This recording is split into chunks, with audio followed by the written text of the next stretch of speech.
This book really started for me in 2004 when I was a reporter in the Midwest and went down to this little town of Waldron, Arkansas to report on the chicken business down there.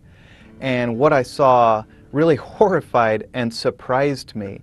It was almost like entering a different country. I went into this little town and the power structure was almost feudal. You had this giant Tyson Foods facility in the middle of town, and it was supplied with chicken by these contract farmers who surrounded the town and operated these massive factory farms. And I mean, we're talking industrial facilities that might cost $2 million to build, giant automated warehouses where you can raise 25,000 birds at a time.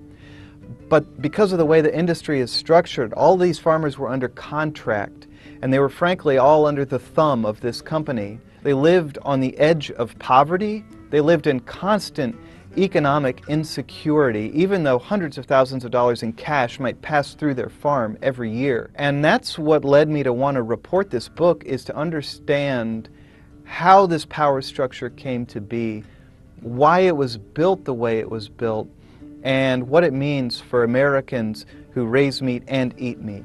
The reason I call this the secret takeover of America's food business is because the consolidation and the industrialization of the meat supply happened far away from the consumer's point of view.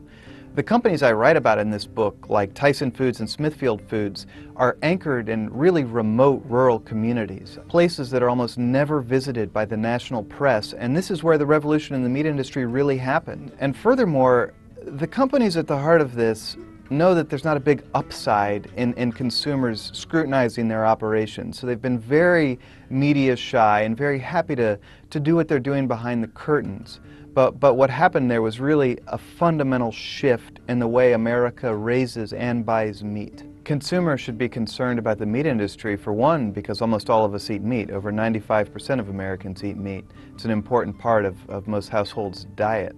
The problem when you have this level of consolidation is that companies get so much market power that they can distort the laws of supply and demand. What's happening now is what happened 100 years ago when giant meat monopolies had so much power that they could depress what they paid farmers while at the same time keeping prices high or raising prices for consumers. And what they do is keep the profit that's in the middle. So what you have is a situation where households are paying more for meat than they should be, while farmers are getting paid less to raise it.